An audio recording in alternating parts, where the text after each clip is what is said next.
Boa noite. Boa noite. Caminhoneiros protestam contra a alta dos combustíveis e fecham estradas em 10 estados. Em São Paulo, o acesso ao Porto de Santos está totalmente bloqueado. Ônibus bate em 11 carros e interdita a Avenida Paulista. Polícia já tem suspeitos do roubo de uma carga de celulares e tablets no aeroporto de Congonhas. Após 19 meses de alta, roubos caem no estado e na capital. Outra mini Cracolândia paulistana. Dependentes consomem droga em plena luz do dia na região do Glicério. Nível do Cantareira sobe mais uma vez e recupera o segundo volume morto.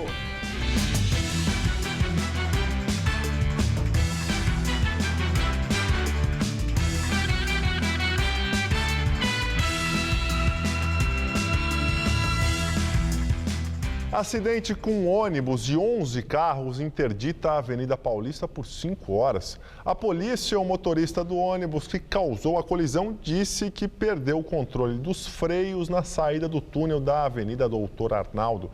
Ninguém ficou ferido e a via foi liberada no começo da noite. O acidente aconteceu por volta do 12:30, quando há grande circulação de pedestres na Avenida Paulista devido ao horário de almoço. De acordo com testemunhas, este ônibus que seguia para a Vila Mariana apresentou falhas ainda dentro do túnel que liga as avenidas Doutor Arnaldo e Paulista. A Polícia Militar informou que 11 carros foram atingidos, mas a CET disse que foram apenas 6, inclusive o deste motorista. O trânsito estava parado e a gente foi surpreendido pelas batidas, o engavetamento. No primeiro momento. E no segundo momento eu vi o ônibus passando muito rápido do meu lado, até porque ele bateu na minha lateral. O motorista deste outro ônibus conta o que viu. Ele conseguiu evitar uma coisa pior aí, porque ele controlou o carro aí, ele jogou em cima do canteiro, né? E aí foi quando ele parou o carro, levantando a tração igual tá ali, né? Ele levantou o eixo aí sim o carro parou. Senão seria pior, ele atravessava aí Augusta, aí seria pior, né? Ele podia estar em excesso de velocidade? Não, ele estava uns 20, no máximo 30. E ele veio buzinando, tentando avisar de todo jeito aí, né? 2 horas após o acidente, o ônibus continua aqui no canteiro central da Avenida Paulista. E a gente pode ver ali no final, no cruzamento com a Avenida Adoc Lobo, que os últimos veículos envolvidos no acidente estão sendo retirados. Todas as vias da Avenida Paulista estão interditadas neste momento, no sentido Paraíso, aqui na altura da Consolação. Isso porque as equipes da CT começam os trabalhos para remoção do ônibus. E quem presenciou o acidente comparou, inclusive, o barulho a um tiroteio. Achava que era um tiroteio.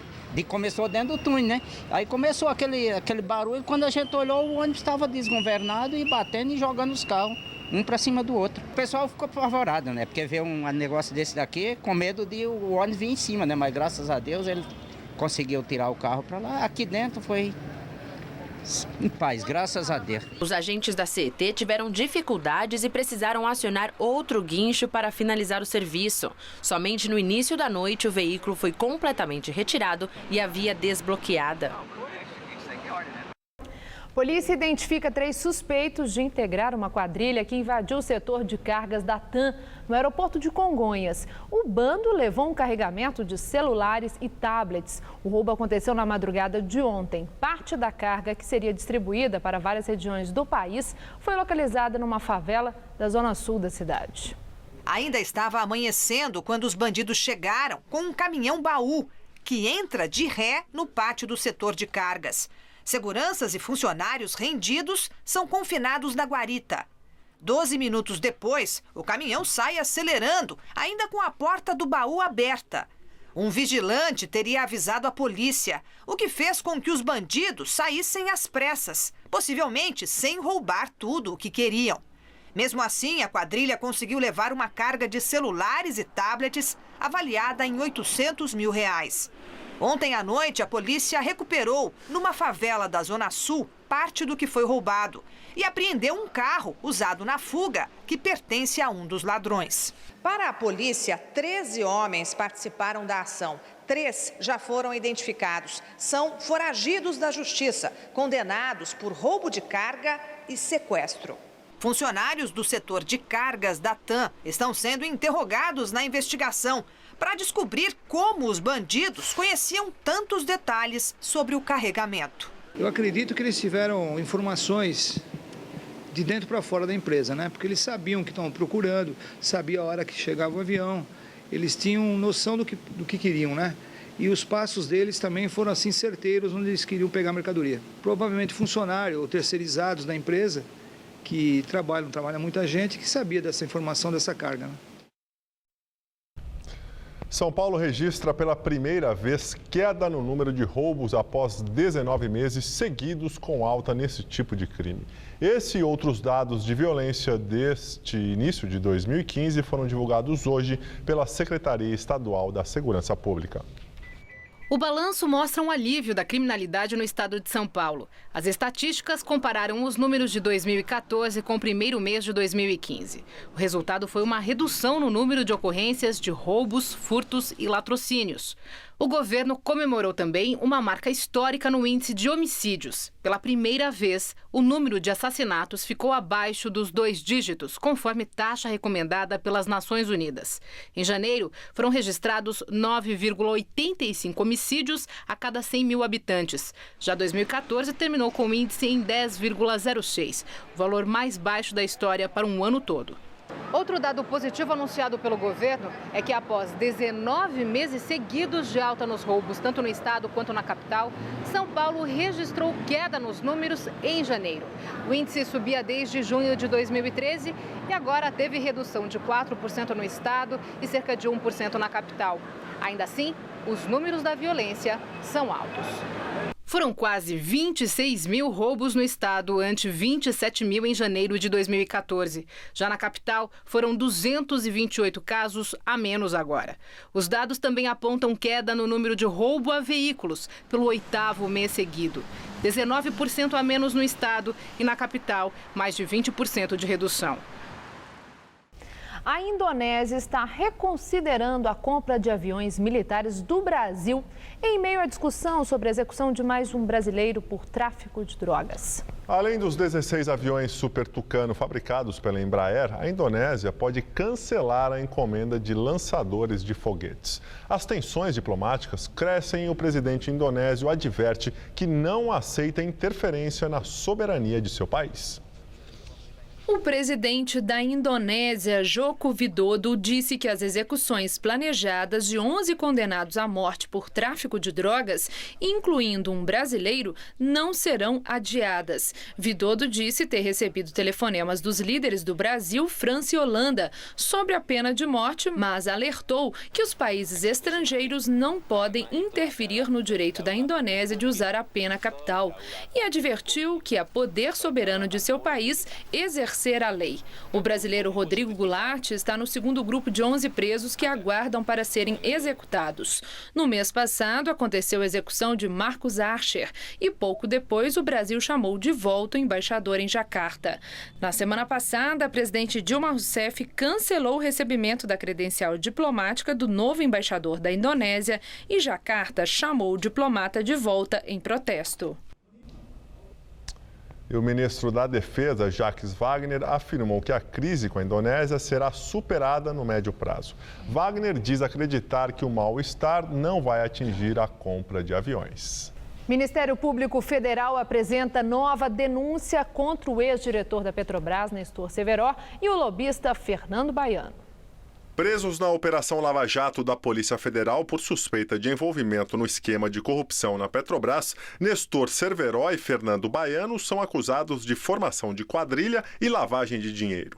Caberá ao juiz federal Sérgio Moro, de Curitiba, decidir se aceita a denúncia. O Ministério Público Federal também acusa Nestor Cerveró de ocultar de seu patrimônio um apartamento de cobertura no Rio de Janeiro, avaliado em 7,5 milhões de reais. O imóvel está registrado em nome da empresa Joumei do Brasil, que, segundo o Ministério Público Federal, é de propriedade de Nestor Cerveró. A defesa do ex-diretor da Petrobras contesta as acusações. Reportagem do jornal Folha de São Paulo de hoje informa que o senador e ex-presidente da República, Fernando Collor de Mello, do PTB de Alagoas, recebeu 3 milhões de reais em propina da BR Distribuidora, subsidiária da Petrobras. Segundo o jornal, o doleiro Alberto Youssef revelou o caso a procuradores que investigam o esquema de corrupção na Petrobras. O objetivo era facilitar a assinatura de um contrato com uma rede de postos de combustíveis em 2012. Collor contesta a acusação. Justiça suspende leilão de 5 carros de Eike Batista, agendado para quinta-feira. Entre os veículos estava uma Lamborghini avaliada em R$ 1.600.000. A decisão atende a um pedido da defesa de Eike.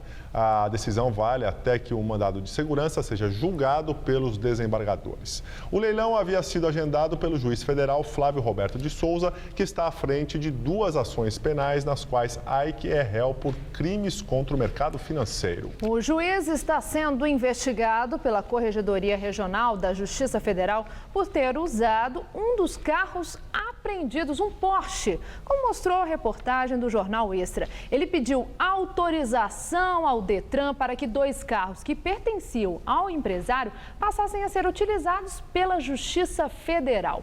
O advogado de Eike, Sérgio Bermudes, considerou o pedido do juiz absurdo. O vice-presidente da República, Michel Temer, do PMDB, reúne ministros e líderes do partido para discutir as novas medidas econômicas com o ministro da Fazenda, Joaquim Levy. Temer afirmou que é o primeiro passo para a aprovação das propostas que alteram benefícios trabalhistas e que se enquadram no ajuste fiscal do governo. O encontro foi ontem à noite, durante jantar no Palácio do Jaburu, residência oficial do vice-presidente. Joaquim Levy explicou a necessidade da aprovação do ajuste fiscal encaminhado ao Congresso. A presença do ministro da Casa Civil, Aloysio Mercadante, abriu espaço para que a discussão também se encaminhasse para o campo político. Coube ao grupo do Senado abrir a rodada de críticas da relação com o governo. Os senadores Romero Jucá, o líder do PMDB, Eunício Oliveira, e o presidente da Casa, Renan Calheiros, se queixaram de o partido ser procurado pelo Palácio do Planalto apenas em momentos de incêndio, como agora, na discussão da votação das 2 medidas provisórias em que consta o pacote fiscal. Também participou do jantar o presidente da Câmara dos Deputados, Eduardo Cunha, que tem assumido posições de independência em relação ao governo. Mercadante disse, segundo presentes ao jantar, que um encontro com a presidente Dilma Rousseff deverá ser agendado nos próximos dias, com a participação da cúpula do PMDB. E agora vamos ao comentário de política com José Neumann e Pinto. Você viu esse jantar? Eles estavam jantando você. A direita avarenta, representada pelo economista banqueiro Joaquim Levy. O centro fisiológico, encarnado no PMDB, de Michel Temer, de Eduardo Cunha, de Renan Calheiros. E a esquerda cínica, afundada até o pescoço em corrupção do PT, de Aloysio Mercadante, juntam-se para tungar o contribuinte. Tanto que já conseguiram, nessa reuniãozinha, adiar a votação do veto de Dilma, a devolução do dinheiro que foi roubado do seu imposto de renda. Porque não é dinheiro de imposto, não. É um dinheiro que você pagou e eles tinham que devolver por causa da inflação e eles não estão devolvendo. E estão também cuspindo, como Dilma cuspiu, nos direitos e conquistas dos trabalhadores. Não entre nessa história de que a CLT não vai ser tocada. A consolidação das leis de trabalho é uma lei fascista de Benito Mussolini, traduzida, a Carta del Lavoro, por Getúlio Vargas no Estado Novo e mantida até hoje, apesar de, teoricamente, o PT ser contra. As conquistas do trabalhador, seguro-desemprego, pensão de viúvas, estão sendo negociadas da forma mais indecente possível por esse tríduo aí de agentes da esquerda, da direita e do centro que usam um discurso, né? O Renan Calheiros disse, não, estamos preocupados com as finanças da nação. Não caia nessa, eles estão metendo a mão no seu bolso e estão roubando você e estão jogando no lixo as conquistas do trabalhador. Me lembro da entrevista que vi ontem de Edgar Morin, em que ele dizia que hoje nós enfrentamos 2 tipos de barbárie. A barbárie da ditadura, da censura, da violência e a barbárie gélida e também cruel do poder do dinheiro e da submissão à burocracia. É isso, é o que esse pessoal está fazendo conosco, barbaridades. Bom, eu volto direto ao assunto quinta-feira que vem. Até! O mensalão petista João Paulo Cunha comparece à vara de execuções penais em Brasília para assinar termo que o libera para cumprir o restante da pena em regime aberto. A autorização para a progressão do regime foi dada na semana passada pelo STF. O ex-presidente da Câmara dos Deputados foi condenado a 6 anos e 4 meses de prisão pelos crimes de corrupção passiva e peculato. Desde fevereiro do ano passado, ele já vinha cumprindo a pena em regime semiaberto. Dos políticos presos no mensalão, João Paulo Cunha era o único que ainda não estava cumprindo pena em regime domiciliar. Cerca de 1.500 árvores caíram em São Paulo nos últimos 3 meses. Para aproveitar essa madeira, foi criado o projeto Mobiliário Ecológico, que prevê a instalação de bancos feitos a partir de resíduos de árvores. O primeiro deles foi instalado hoje no Largo da Batata. Veja na videoreportagem de Renata Falzoni.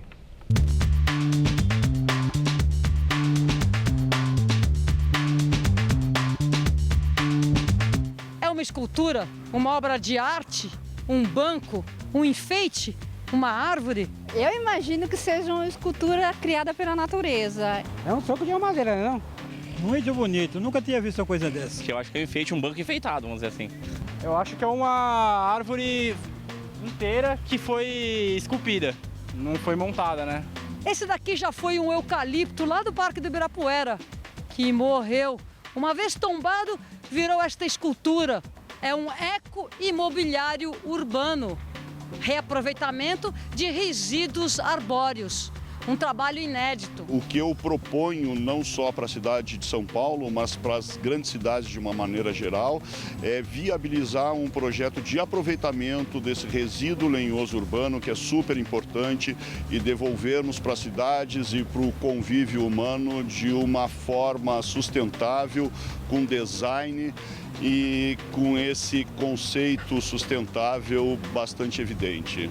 As cidades no mundo inteiro, elas jogam esse resíduo lenhoso urbano no lixo. Isso, na verdade, é um descarte totalmente indevido, porque a madeira é uma matéria-prima nobre e o que acontece é, se deixarmos esse resíduo lenhoso nos lixões se decompor, nós estamos devolvendo todo o CO2 que a árvore recolheu durante a vida. Bom, a proposta é boa, né? Melhor do que ficar jogada aí em qualquer lugar da rua. E aqui é um lugar bonito, onde que todo mundo vai vir tirar foto, vai virar um monumento. Tu tá emocionada. Ele tá de parabéns e é uma obra de arte que eu nunca vi na minha vida. É uma ideia genial. Eu acho que vocês têm que aproveitar não só as grandes, como as menores também. E quanto pesa? Deve pesar uns 400 quilos mais ou menos, não? Ah, sei lá, umas 3 toneladas. Em torno de 1,5 tonelada para 2 toneladas aí. 4 toneladas? 7 toneladas. Foram 30 dias de trabalho. Desenho, motosserra.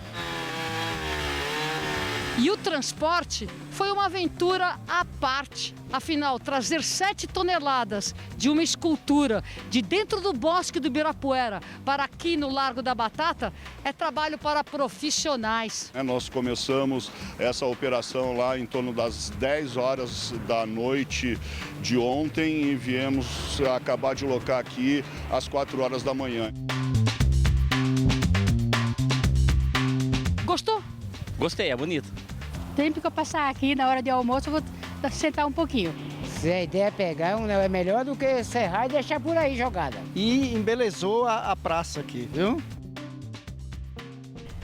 Excelente iniciativa. E hoje o dia foi bastante abafado, com temperaturas acima dos 30 graus. Aqui na região metropolitana, os termômetros chegaram à marca dos 32 e as chuvas começaram mais cedo, já no início da tarde. Com isso, toda a capital paulista chegou a ficar em estado de atenção para enchentes. Os temporais vêm sendo provocados pela combinação de ar úmido e altas temperaturas. Vamos ver em detalhes a previsão para o Brasil e o estado de São Paulo com Mariana Armentano.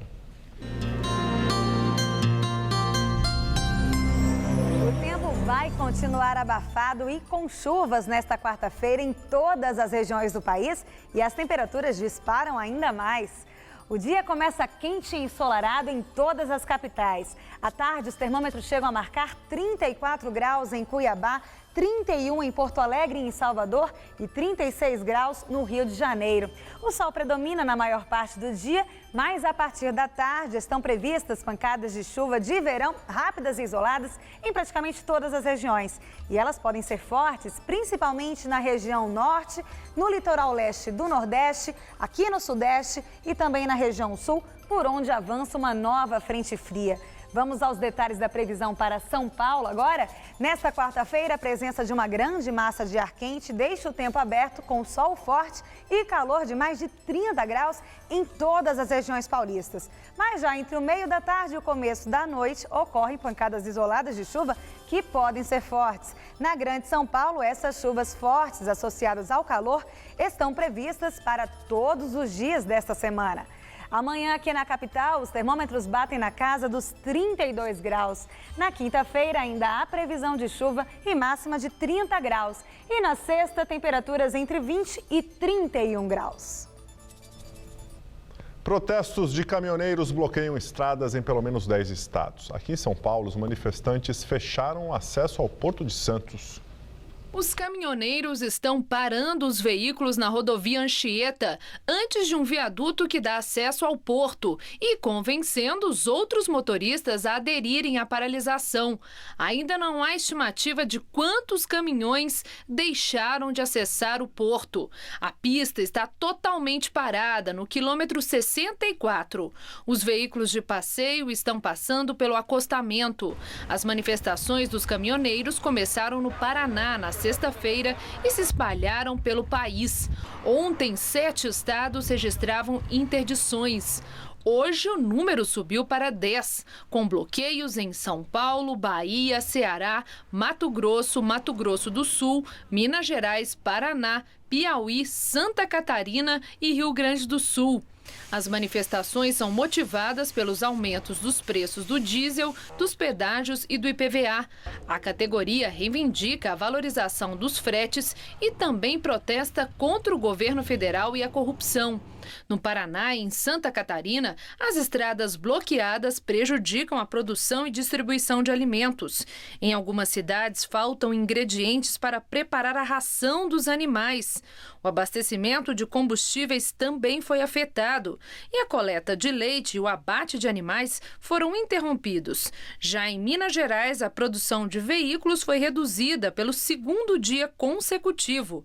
E no Rio Grande do Sul, a Justiça Federal determinou que os manifestantes desocupem os acostamentos das rodovias.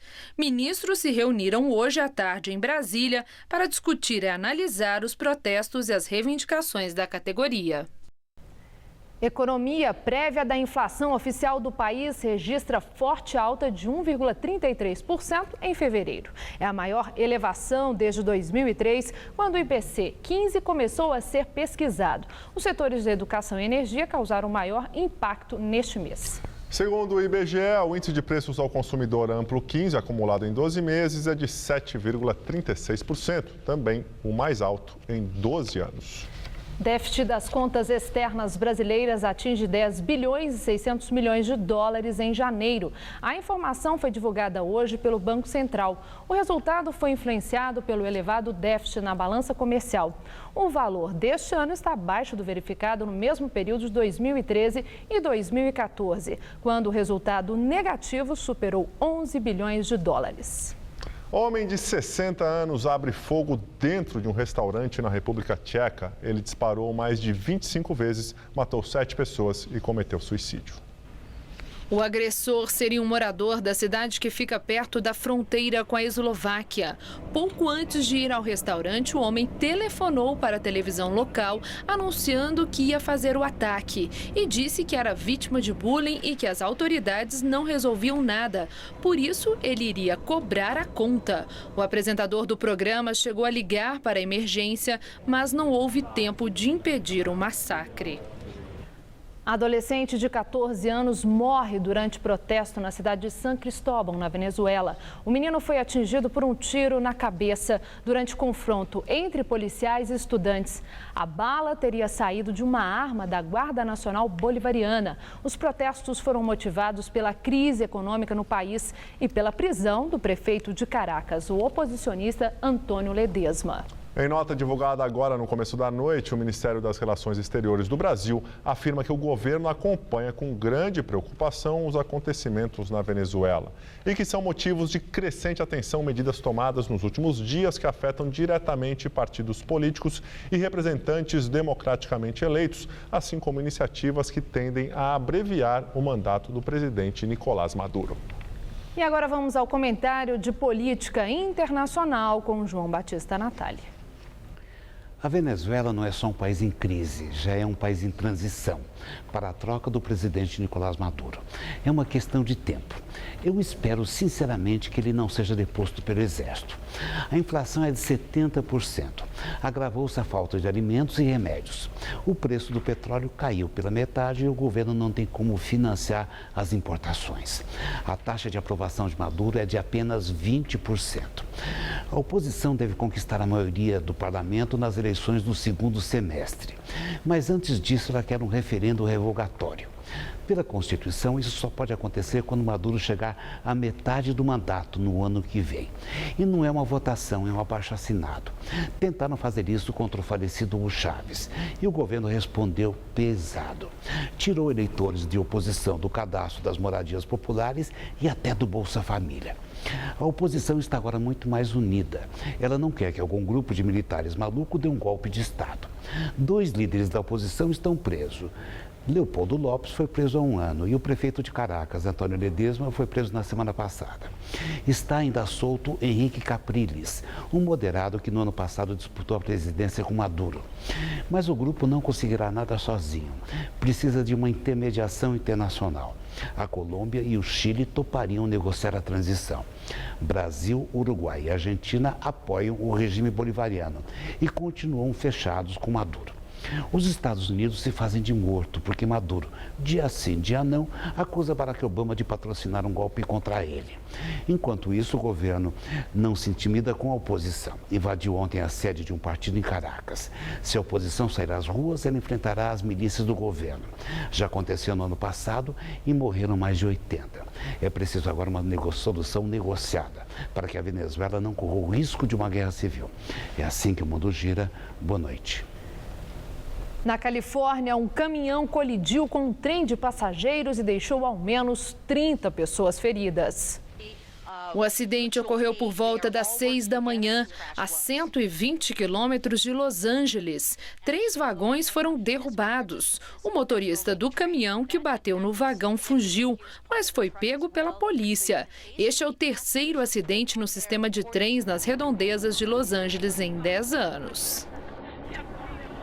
Um motorista sobrevive após despencar com seu carro de um viaduto em rodovia nos Estados Unidos. Câmeras do Departamento de Transporte filmaram o acidente que aconteceu na cidade de Boston. O motorista perdeu o controle do veículo na saída de uma rodovia. O carro ainda derrubou um poste antes de cair direto para a rua de baixo. Ninguém ficou ferido. Após 19ª alta seguida, o sistema Cantareira atinge 10,7% e recupera a segunda cota de volume morto. Apesar do aumento, a situação ainda é grave. O patamar atingido nesta terça-feira corresponde a 105 bilhões de litros, mesma quantidade de água registrada em 24 de outubro do ano passado, quando a Sabesp iniciou a captação do chamado segundo volume morto. Embora as chuvas tenham diminuído, o índice de 10,7% se deu pelo crescimento da vazão de rios que desaguam no Cantareira, alguns localizados no sul de Minas Gerais. Mas a recuperação total das duas cotas de volume morto ainda segue distante. Para preencher o equivalente a elas, o sistema teria de subir até 29,2%. Hoje voltamos em alguns pontos que visitamos no ano passado e percebemos algumas mudanças. Esta é uma imagem de abril de 2014. Como o nível da água está muito baixo, algumas estruturas que estavam submersas já começam a aparecer, como a estrutura desta ponte sobre o rio Jaguari. A ponte aqui neste trecho da represa ainda continua bem visível. O que mudou um pouco foi o volume de água, que aumentou, mas ainda ele é insuficiente para cobrir toda a estrutura, como era antigamente. Na mesma época, a imagem que mais chamava a atenção era esta. A água perdia espaço para a terra seca. Outra mudança que a gente vê aqui na represa em Joanópolis é que essa imagem de terra seca, rachada, típica do sertão, ela já vai diminuindo. O espaço está sendo ocupado por uma pequena vegetação. E segundo os pescadores aqui, a água subiu pelo menos meio metro. Seu Valdemar diz que os peixes começaram a surgir novamente e a paisagem já não é tão desoladora. Pelo menos agora está pegando peixe, né? Antes não pegava nada, agora apareceu alguns aí. Estivemos também no local onde o volume morto está sendo captado, entre Joanópolis e Piracaia. Aqui não é possível ainda ver mudanças significativas. Reencontramos seu Pedro, que confirma que o cenário continua o mesmo, apesar da chuva intensa. Agora, a semana do carnaval, choveu bem mesmo, que até o poço que eu tomo a água dele, a água subiu. Uma nascente que eu tinha aí voltou a jorrar água. Agora, para a represa, eu sempre vou lá dar umas voltas e tal, eu não senti mudança ainda. Situação que serve de alerta, já que o racionamento em São Paulo ainda não está descartado. A seguir, as notícias do futebol. E o combate ao Estado Islâmico. Polícia da Espanha prende 4 pessoas acusadas de recrutar jovens para o grupo terrorista Estado Islâmico. Cada gota conta. Até a água esquentar demora um pouquinho. Aí você não vai entrar naquela água fria, né? Capta aquela água, reserva. Você pode molhar as plantas, pode lavar o quintal. Não tem mais essa de ficar cantando no chuveiro. E você, tá economizando? Governo do Estado de São Paulo. O Max Atacado tem tudo para você economizar e lucrar ainda mais. É atacado e varejo com muito preço baixo. Confira. Café Pilão a partir de 10 unidades, R$ 6,99 cada. Calabresa Sadia, R$ 23,99 a embalagem. Molho de tomate quero a partir de 6 unidades, 99 centavos cada. Bombom Amor Carioca a partir de 3 unidades, R$ 4,39 cada. Aceitamos cartões de crédito e débito. A sua economia do comerciante está no Max. Venha economizar. Max Atacado, seu atacado do preço baixo. Se você quer estudar jornalismo, relações públicas, publicidade e propaganda ou rádio, TV e internet, a Faculdade Casper Libero é o seu lugar. Quer conhecer? Eu te levo!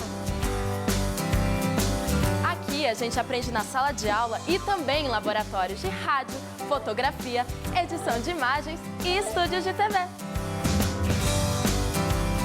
Você também pode colaborar em revistas, sites, programas de TV e rádio laboratoriais. E tem oportunidade de estágio dentro da Fundação Casper Libero.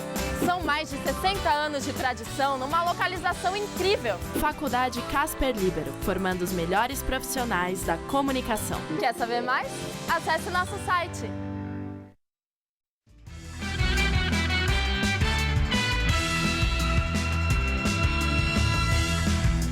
Vamos direto para as notícias do esporte com Gabriel Cruz e Celso Cardoso. Meio-campista Jadson, destaque do Corinthians neste início de temporada, deve mesmo trocar o clube pelo futebol chinês, não é isso, Celso? Vai ser difícil só ele pronunciar o nome do clube dele, né?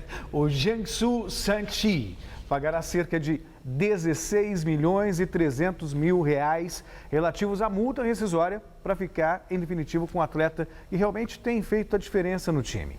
Além de perder um jogador importante, o Corinthians ficará com um valor muito abaixo referente à transação. Livre de impostos, cerca de 1,5 milhão de reais. Amanhã, o time dirigido por Tite joga em Lins pelo Campeonato Paulista. Não foi nesta terça-feira que a novela Jadson teve um desfecho. Apesar da promessa do Jiangsan da China de pagar os 5 milhões de euros referentes à rescisão de contrato do jogador, Jadson treinou normalmente aqui no CT do Parque Ecológico. O clube chinês tem até o próximo dia 28 para fazer o pagamento e acertar a documentação do jogador. Nessa data, termina a janela de transferências para o país. Enquanto espera pelo final da novela, Tite preferiu não levar Jadson para Lins, onde o Corinthians enfrenta o Linense nesta quarta-feira. O jogador será substituído por Petros. No ataque, a novidade será Wagner Love, pela primeira vez como titular, já que Danilo e Guerreiro serão preservados pelo treinador. Ao lado do centroavante, vai jogar o colombiano Mendoza, porque Emerson está com uma inflamação no joelho. O Corinthians, que vai a campo nesta quarta-feira, terá Cássio, Fagner, Gil Felipe Wendel, Ralf Elias, Petros e Renato Augusto, Mendoza e Wagner Love.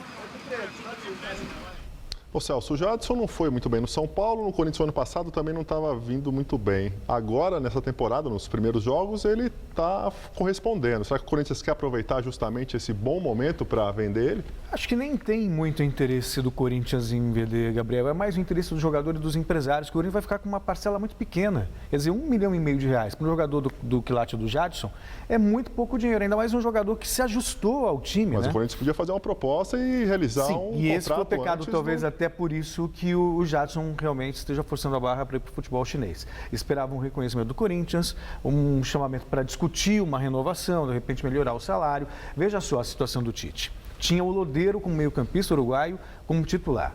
De repente perdeu o Lodeiro no comecinho da temporada por causa de uma proposta do Boca Juniors.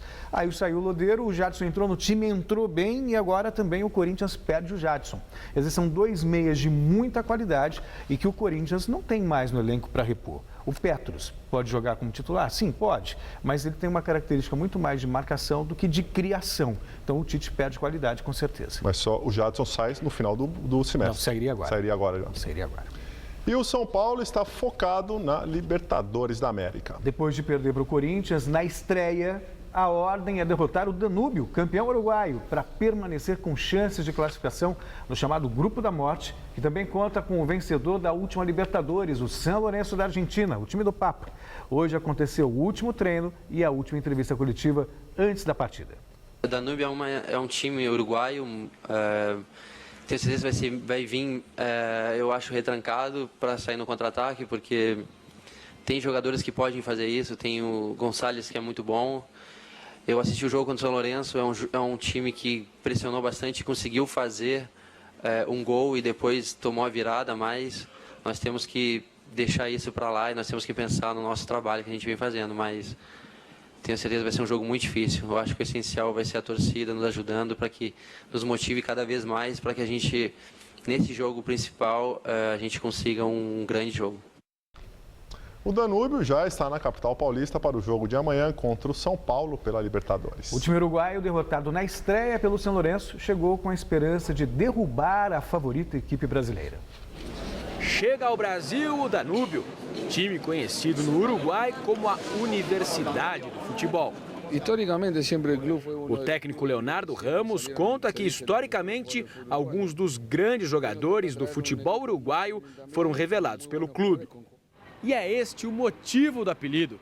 O Danúbio é um formador de talentos. Edinson Cavani, Diego Forlan, Álvaro Recoba são alguns exemplos de jogadores consagrados que passaram pelas categorias de base do clube. Segundo o técnico, o time de hoje tem jogadores de muito futuro. 2/3 do elenco é formado por jovens que até bem pouco tempo jogavam nos juvenis do Danúbio. Um dos mais experientes é o argentino Matias Castro, de 23 anos, que mostra conhecer a força do São Paulo e cita 2 jogadores em especial. O jogador ressalta que são atletas conhecidos no mundo todo, mas adverte que o Danúbio sabe muito bem o que vai enfrentar. Grandes jogadores.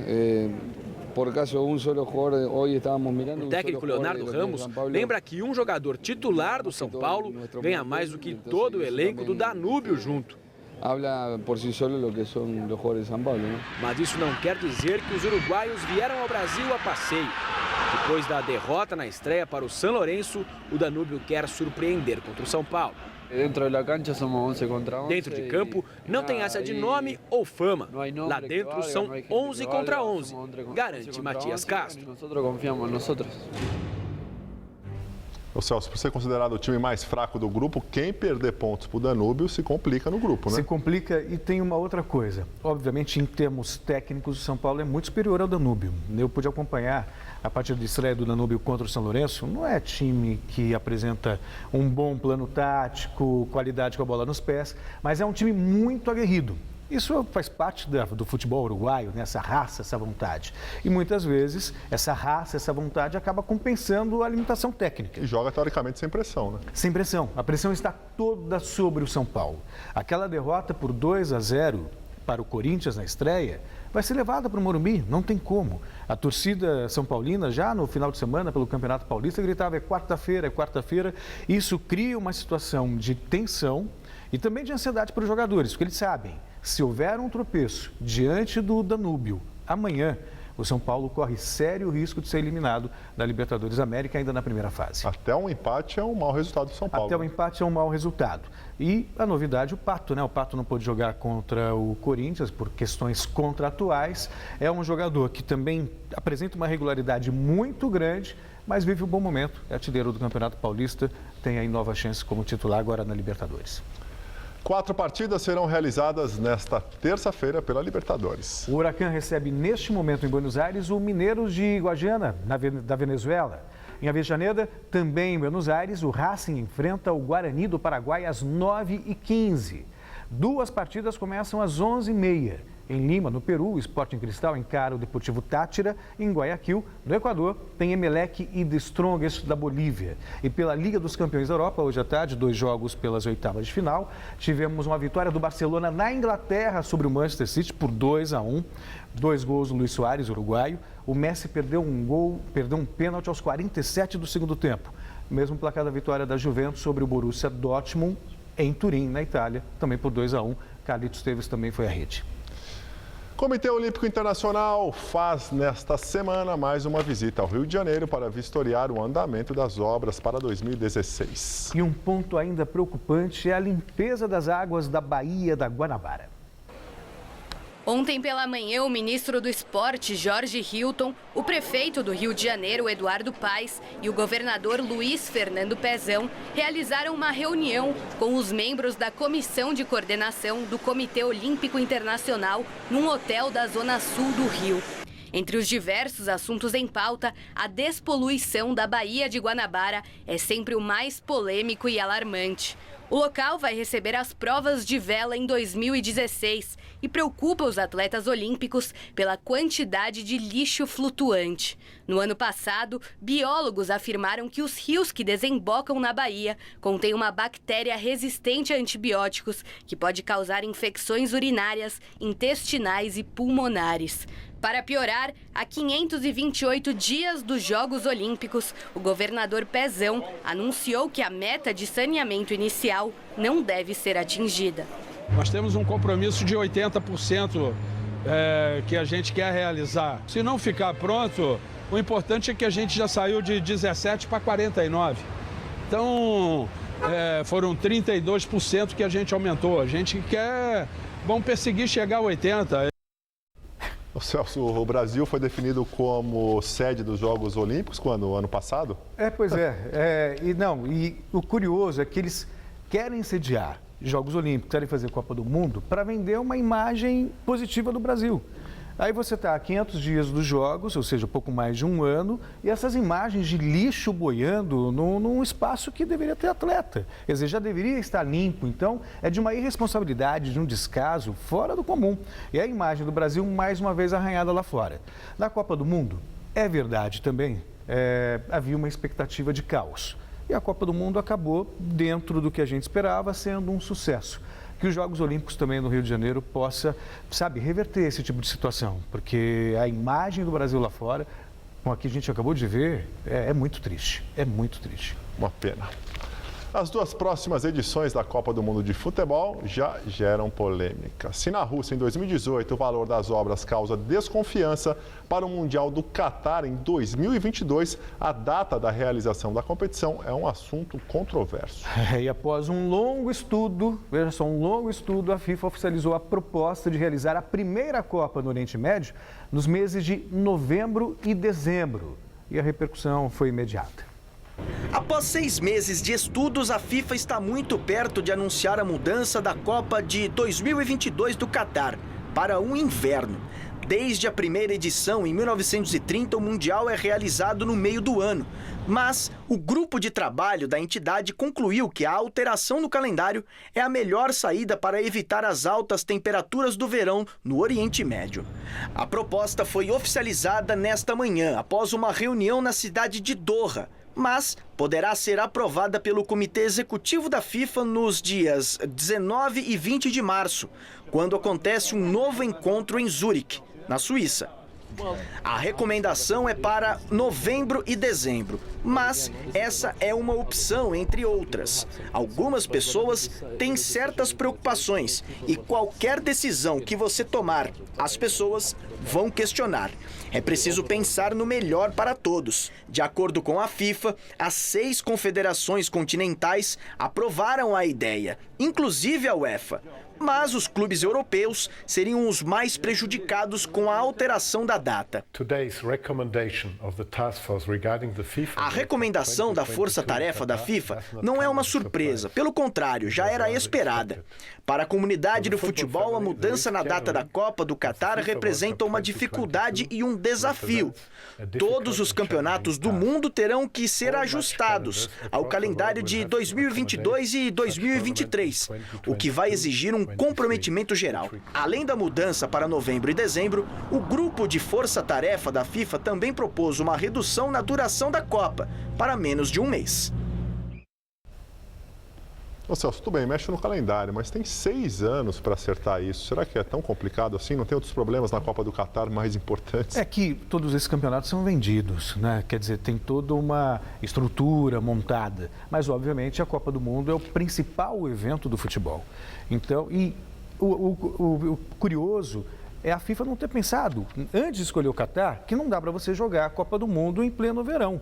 Então, mas essa alteração no calendário ela se faz necessária. É impossível jogar naquela alta temperatura do verão do Catar. Vai cair o rendimento dos jogadores e a qualidade dos jogos, e né? Coloca em risco, inclusive, a saúde do atleta. Se nós questionávamos aqui jogar em quase 40 graus em Manaus, imagina no verão do Oriente Médio. Então, novembro e dezembro muda um pouquinho a tradição, não é o que a gente está acostumado, desde que a Copa do Mundo foi criada, sempre aconteceu no meio do ano, mas é uma alternativa, já que a Copa vai ser no Catar, não dá para jogar naquele calor. Quer dizer, o calendário brasileiro, que sempre é criticado, que vai estar adequado agora com a Copa do Catar. Se eles não resolverem mudar até lá, né? De repente, em 2022, muda o calendário para o calendário europeu. Mas na Europa, você pega bem no meio do calendário, realmente para os clubes é um prejuízo muito grande. Valeu, Celso. Ok? Até amanhã. Uma boa noite, até amanhã. Stella, é com você? O drama do uso do crack se espalha pelo centro de São Paulo. Na região do Glicério, moradores estão preocupados com o surgimento de mais uma mini cracolândia. E aquela cena se repete. Os usuários consomem droga a qualquer hora do dia. Meio-dia e o movimento de usuários não para. A maioria consome as pedras de crack na calçada mesmo. As cenas foram registradas na Rua São Paulo, região do Glicério, na Liberdade. Este pedaço está sendo chamado de Mini Cracolândia. A rua fica colada à Radial Leste e a poucas quadras da Praça da Liberdade. Entre os usuários, chama a atenção a presença de mulheres, uma delas grávida. Quem mora ali parece estar acostumado. Esta moradora e uma criança passam bem ao lado dos dependentes químicos. Este homem, que prefere não mostrar o rosto, mora bem em frente ao local onde as imagens foram feitas. Ele confirma que o clima de insegurança por ali é constante. Chegam a ponto de se agredirem com um pedaço de pau ou facas. Já teve gente que foi baleado. Estes dois homens fumam vários cachimbos, um atrás do outro. Aparentemente, um deles é menor de idade. O jovem manuseia as pedras e entrega ao outro. O rapaz de boné conta um bolo de dinheiro, supostamente obtido com a venda da droga, já que ele também repassa as pedras. Para quem não é morador, a situação fica bastante crítica ali, né? Dá medo. Essa que é a verdade. Até para um próprio entregador de pizza, ele tem um grande receio de ficar por lá. Taxista, ou até mesmo parentes que venham, ou amigos que venham visitar, né? Já foram feitas várias reuniões com a polícia e também com a prefeitura, mas de acordo com os vizinhos, apesar do diálogo, ainda não foi feita nenhuma ação naquele quarteirão para tentar acabar com o problema. Conceição tem uma banca de jornal na Rua da Glória, a 2 quadras da mini Cracolândia e bem na frente do 1º distrito policial da capital. Ela diz que a retirada dos dependentes nunca passou de tentativas. Eles lavam a rua, tira as barracas, né? Eles nem chegam a sair, eles só mudam de um canto para o outro. Eles só saem para o pessoal lavar. A hora que o pessoal termina de lavar, eles voltam. À noite, segundo os moradores, a insegurança aumenta. O roubo de celulares é constante. Quem tiver um celular na mão não passa no bairro da Liberdade, porque se passar, fica sem. Bruna procurava um táxi que a levasse a um posto de saúde, mas como o trajeto passaria exatamente pelos usuários, nenhum motorista quis se arriscar. Eu ofereci R$50 para um cara que falou que ia me custar menos de 10, ele disse que não ia descer. Outro local, apelidado de Mini Cracolândia, fica debaixo do viaduto entre a Avenida Paulista e a Rebouças. O Jornal da Gazeta esteve aqui há 5 meses e mostrou que, além do consumo, muitos usuários moravam no local. Hoje voltamos lá e vimos que a situação é praticamente a mesma. Em nota, a Prefeitura afirma que o eventual uso de drogas na cidade, fora da região da Luz, onde está em andamento o programa de Braços Abertos, não pode ser caracterizado como mini Cracolândia. O texto afirma ainda que o governo municipal atua nas mais diversas áreas da cidade, respeitando as especificidades das pessoas em cada região, mas não detalhou que ações são essas. Também em nota, a Secretaria da Segurança Pública afirma que as polícias civil e militar trabalham de maneira integrada para combater o tráfico de drogas e a criminalidade na cidade. E que a PM dá suporte aos agentes sociais de saúde que fazem um atendimento aos usuários de drogas. Ato em defesa da Petrobras tem briga entre militantes do PT e opositores do partido no Rio de Janeiro. Na manifestação que acontece no centro da cidade, houve confronto com troca de socos e pontapés. O ato Defender a Petrobras é Defender o Brasil foi convocado pela CUT e pela Federação Única dos Petroleiros. O ex-presidente Lula participa do ato. Polícia da Espanha prende 4 pessoas acusadas de recrutar jovens para lutar junto com grupos radicais como o Estado Islâmico. 2 pessoas foram presas em Melilla, um enclave espanhol no norte da África. Os detidos usavam as mídias sociais para atrair jovens para se tornarem jihadistas. O material era traduzido para o espanhol e eles conseguiam recrutar até mesmo mulheres. Os suspeitos também promoviam reuniões nas quais mostravam vídeos de propaganda do Estado Islâmico. Outros 2 homens foram presos em Barcelona e Girona, na Catalunha, no nordeste da Espanha, por divulgar material pró-jihadista no Facebook. Militantes do Estado Islâmico capturaram pelo menos 90 pessoas de vilarejos cristãos no nordeste da Síria. A informação é do Observatório Sírio para Direitos Humanos, grupo com sede na Grã-Bretanha que rastreia a violência no país. A milícia curda da Síria renovou o ataque aos militantes. Uma francesa, funcionária de uma ONG, foi sequestrada em Sanaa, a capital do Iêmen, junto com seu motorista, quando iam para o trabalho. No início do mês, a França e outros países ocidentais tinham fechado as suas embaixadas no Iêmen. A França também havia pedido que seus cidadãos deixassem o país. A capital, Sanaa, é atualmente controlada pelas milícias xiitas. O Iêmen é também sede de um braço da rede Al-Qaeda. Outro sequestro de estrangeiros aconteceu na Nigéria. Uma missionária norte-americana foi capturada por homens armados dentro da escola onde trabalhava. Grécia ganha fôlego para tentar a recuperação econômica. O Eurogrupo deu sinal verde para prolongar a ajuda a Atenas por mais 4 meses, mas advertiu que este é apenas o primeiro passo. Os 19 ministros das finanças da zona do euro aprovaram a lista de reformas enviada pelo primeiro-ministro grego Alexis Tsipras aos credores da União Europeia e do Fundo Monetário Internacional. Grande parte da lista diz respeito à luta contra a evasão e a fraude fiscais, que são os principais problemas da administração grega. Atenas promete respeitar privatizações e evitar problemas orçamentários. A prorrogação ainda precisa da aprovação individual dos 19 governos. Alguns terão que submeter a questão a seus parlamentos. E o Jornal da Gazeta fica por aqui. Essas foram nossas principais notícias. Caminhoneiros protestam contra a alta dos combustíveis e fecham estradas em 10 estados. Em São Paulo, o acesso ao Porto de Santos está totalmente bloqueado. Ônibus bate em 11 carros e interdita a Avenida Paulista. Polícia já tem suspeitos do roubo de uma carga de celulares e tablets no aeroporto de Congonhas. Após 19 meses de alta, roubos caem no estado e na capital. Outra mini Cracolândia paulistana. Dependentes consomem droga em plena luz do dia na região do Glicério. Nível do Cantareira sobe mais uma vez e recupera o segundo volume morto. A edição de hoje pode ser vista daqui a pouco no site tvgazeta.com.br/Jornal da Gazeta. Mais notícias no Jornal da Gazeta, edição das 10 com Gabriel Cruz e Juliana Berboni. Uma excelente noite para você, fique bem. Até às 10.